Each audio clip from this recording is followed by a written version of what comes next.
বিভিন্ন দেশ থেকে বিভিন্ন মানুষ কাজের জন্য মালয়েশিয়াতে আসে। তার মধ্যে বেশিরভাগই বাংলাদেশি, ইন্দোনেশিয়ান, নেপাল এবং ইন্ডিয়া, পাকিস্তান। আপনি যদি একটু লক্ষ্য করেন, সব থেকে বেশি দালাল এবং ফইরা হইতেছে বাংলাদেশিদের মধ্যে। কারণ হইতেছে বাংলাদেশিরা নিজের কাজ নিজে করতে চায় না।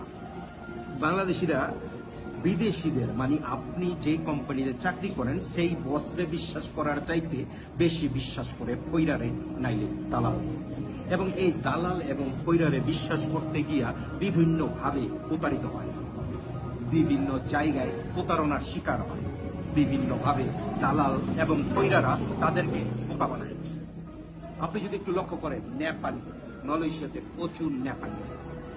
নেপালি যারা চাকরি করে মালয়েশিয়াতে, এদের একটা দালাল আমারে দেখান যে নেপালের ভিসা লাগাই দেয় কিংবা নেপালের এই ভিসার কাজ করে।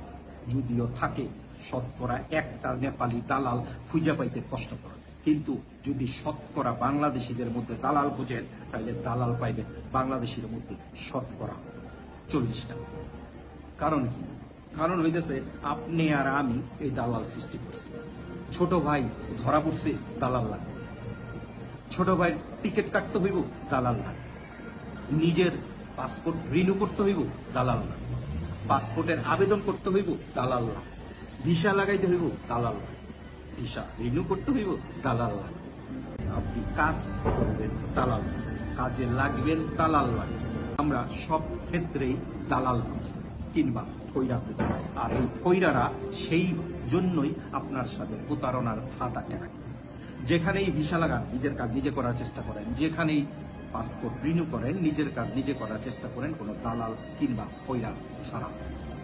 যতক্ষণ না আপনি দালাল কিংবা ফইরা মুক্ত হতে পারবেন, ততক্ষণ প্রতারণার হাত থেকে আপনি বাঁচতে পারবেন। আজকে আমি সবশেষে একটা কথাই বলতে চাই যে আপনি যদি দালালদের কাছ থেকে বের হয়ে আসতে চান, তাহলে সেই পদক্ষেপ আপনার নিজের নিতে হবে। নিজের কাজ নিজের করতে হবে, অন্যকে দিয়ে না। ভালো থাকবেন, সুস্থ থাকবেন। দেখা হইব নতুন কোনো ভিডিও, নতুন কোনো টপিকে।